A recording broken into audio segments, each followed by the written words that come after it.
मैत्रिणींनो, आज आपण मराठवाडा किचनमध्ये तोंडात टाकताच विरघळणारा खुसखुशीत जाळीदार मौसूद असा मैसूर पाक बनवलेला आहे। हा बनवायला अतिशय सोपा आहे, कमी साहित्यात बनतो, कमी वेळात बनतो आणि मराठवाडा किचनच्या पद्धतीने जर तुम्ही बनवला तर तुम्ही सुद्धा पहिल्याच प्रयत्नात अगदी परफेक्ट असा बनवाल। मग आता चला वेळ न घालवता लगेच आपण मैसूर पाक बनवायला सुरुवात करूया। आता सुरुवातीला इथं आपल्याला साहित्य घ्यायचं आहे। जे मी साहित्य घेतलेलं आहे ते तुम्हाला दाखवते। इथे मी एका वाटीच्या म्हणजे मापानं हे सगळं साहित्य मोजून घेतलेलं आहे। तुम्ही कोणतंही भांड घेऊ शकता, पण जे इथं तूप, साखर आणि बेसन घेतलेलं आहे हे आपल्याला समप्रमाणात घ्यायचं आहे। तुम्हाला जास्तीचा घ्यायचा म्हणजे मैसूर पाक बनवायचा असेल तर तुम्ही जास्तीचं भांड वापरू शकता किंवा यापेक्षा एखादं छोटं सुद्धा भांड वापरू शकता।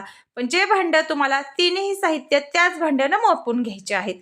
इथे बघा पाणी घेतलेलं आहे अर्धी वाटी, एक वाटी तूप, एक वाटी साखर आणि एक वाटी बेसन घेतलेलं आहे। थोडेसे काजू बदाम घेतलेले आहेत। सुरुवातीला आता आपल्याला सगळ्यात महत्त्वाची टिप्स म्हणजे तुमचा मैसूर पाक जाळीदार बनवायचा असेल तर तुम्हाला हे पीठ चाळून घ्यायचं आहे। पीठ चाळून घेतल्यामुळे मैसूर पाक अतिशय हलका फुलका आणि जाळीदार असा बनतो।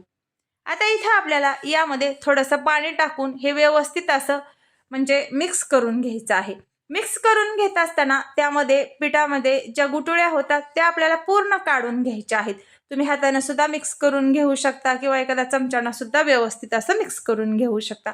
थोडंसंच आपल्याला यामध्ये पाणी टाकून ज्या पद्धतीने आपण केकचं बॅटर बनवून घेतो त्या पद्धतीनं किंवा मग वासवड्या म्हणा किंवा एखादं काही वड्याचं पीठ मळतो त्या पद्धतीनं किंवा मग आपण ज्या पद्धतीनं ढोकळा बनवत असतो त्या पद्धतीने इथं पीठ बनवून घ्यायचं आहे। आता इथं मी जी साखर घेतली होती एक वाटी त्यामध्ये अर्धी वाटी पाणी टाकून या पद्धतीने आपल्याला हाय फ्लेम वरतीच साखर वितळेपर्यंत एक तारी पाक बनवून घ्यायचा आहे।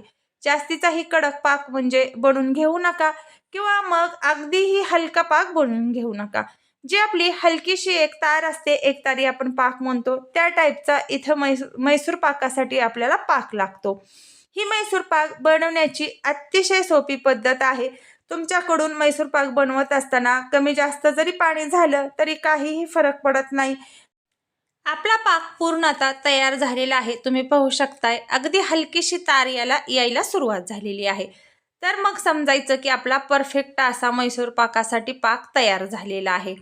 आता यामध्ये जे आपण बेसन पीठ मिक्स करून घेतलं होतं थोडंसं पाणी टाकून ते आपल्याला थोडंसं करत यामध्ये टाकून घ्यायचं आहे। आता आपल्याला गॅसची फ्लेम ही कमी करायची आहे आणि यामध्ये गुटळ्या म्हणजे होऊ नये याची काळजी घ्यायची आहे आणि सतत 5 मिनिट याला व्यवस्थित ढवळून घ्यायचं आहे। आता इथं आपल्याला तूप गरम करण्यासाठी ठेवायचं आहे। एक वाटी इथं मी तूप ठेवलेलं आहे गरम करण्यासाठी। तुम्ही तेल, तूप, बटर तुमच्या सोयीनुसार काहीही वापरू शकता। आता जे आपण बेसन पीठ आणि साखरेचा पाक म्हणजे तयार करून घेतला होता तो एका साईडला गॅसवरती ठेवलेला आहे आणि दुसऱ्याच गॅसवरती तिथंच लगेच आपण तूप गरम करण्यासाठी ठेवलेलं आहे। आता थोडंसं करत यामध्ये आपल्याला तूप टाकून घ्यायचं आहे। जसं म्हणजे तूप यामध्ये तुम्ही टाकत जाल तसा मैसूर पाक तुमचा जाळी बनवायला तयार होईल। तूप हे यामध्ये टाकत असताना काळजी घ्यायची आहे ते गरम कडकडीत असावं, कारण थंड तूप यामध्ये तुम्ही टाकल्यामुळे अजिबात त्याला जाळी पडली जात नाही। आता आपल्याला गॅसची फ्लेम ही मीडियम ठेवायची आहे आणि थोडंसं करत एक 4-5 बॅचेसमध्ये व्यवस्थित असं याला तूप टाकून घ्यायचं आहे।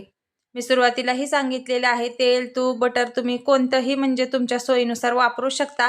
तेल वापरलं तरी सुद्धा खाण्यासाठी तितकाच मैसूर पाक छान बनतो, पण आपण यामध्ये तूप टाकलं तर आणखीन त्या पदार्थाची पौष्टिकता वाढते आणि खायला खमंगपणा त्याचा वाढतो।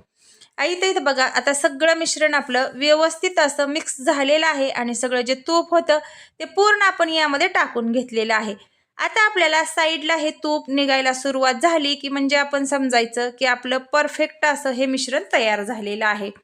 आता हे मिश्रण एक 5 मिनिट आपण हलवून घेतल्यानंतर आपल्याला लगेच गॅस बंद करून घ्यायचा आहे आणि इथं मी एक म्हणजे केकच्या टीनला व्यवस्थित असं बटर पेपर टाकून तूप लावून घेतलेलं आहे। तुमच्याकडे जे भांडं आहे तुम्ही एखादी डिश वापरू शकताय, कुकरचा डब्बा वापरू शकताय, जे आहे भांडं ते तुम्ही वापरून इथं यामध्ये हे तयार करून घेतलेलं मिश्रण या पद्धतीने आपल्याला टाकून घ्यायचं आहे। मिश्रण गरम आहे तोपर्यंतच यामध्ये टाकून घ्या म्हणजे व्यवस्थित असं सेट होतं आणि जे मी सुरुवातीला काजू बदाम थोडेसे घेतलेले होते ते यावरती टाकून घेतलेले आहेत. तुम्हाला आवडत असतील तर टाका, नाही टाकले तरी चालतील. पण आता सगळ्यात महत्त्वाची टिप्स म्हणजे हे मिश्रण यामध्ये टाकलं की लगेच आपल्याला याला व्यवस्थित असा कट करून घ्यायचा आहे. कारण हे तुमचं मिश्रण थंड झाल्यानंतर आपल्याला मनावा तशा वड्या याच्या किंवा काप मग हवे तसा आकार देता येत नाही, कारण ते निब्बर असं झालेलं असतं. त्यामुळे अजिबात याला चाकूनं किंवा सुरीनं कशानं तुम्ही ज्यानं काही कट करून घ्याल त्यानं व्यवस्थित असं कट करता येत नाही. त्यामुळे हे गरम आहे तोपर्यंतच तुम्हाला कट करून घ्यायचं आहे. या ज्या आपल्याला पूर्ण म्हणजे याला काप करून झाल्यानंतर आपल्याला 1-2 ते 3 तास व्यवस्थित असं हे सेट होण्यासाठी ठेवून द्यायचं आहे. कारण यामध्ये गरम तूप असल्यामुळे फार वेळ लागतो याला थंड होण्यासाठी. तर तुम्ही पाहू शकताय अजिबात या टिनला सुद्धा काहीही लागलेलं नाही. अलगदपणे या वड्या साईडला झालेल्या आहेत. तर मी सुरुवातीला सांगितलेलं आहे की खूप सोपी आहे ही पद्धत, फक्त टिप्स खूप महत्त्वाच्या आहेत. तर आता तयार झालेला मैसूर पाक मी एका डिशमध्ये काढून घेतलेला आहे आणि आपल्याला हव्या तशा आकारामध्ये तुम्ही याच्या वड्या बनवून घेऊ शकताय. कसा वाटला तुम्हाला मैत्रिणींनो आपल्या मराठवाडा किचनमध्ये बनवलेला मैसूर पाक ते मला कमेंट करून सांगा. आणि तुमची सुद्धा मैसूर पाक बनवण्याची पद्धत कशी आहे ती आपल्या तुम्ही मराठवाडा किचन बरोबरती शेअर करू शकताय. चला मग भेटू आपण अशीच पुढील काहीतरी नवीन रेसिपी घेऊन. तोपर्यंत बाय बाय.